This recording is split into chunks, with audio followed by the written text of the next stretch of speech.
এই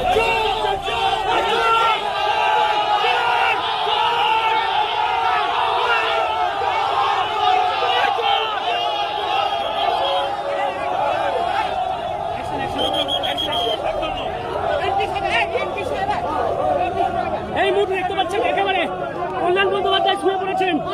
কল্যাণ বন্দ্যোপাধ্যায়কে মারা হয়েছে দেখতে পাচ্ছেন। এই মুহূর্তে দেখতে পাচ্ছেন কল্যাণ বন্দ্যোপাধ্যায় তিনি কিন্তু আহত হয়েছেন। কল্যাণ বন্দ্যোপাধ্যায় আহত হয়ে পড়েছেন।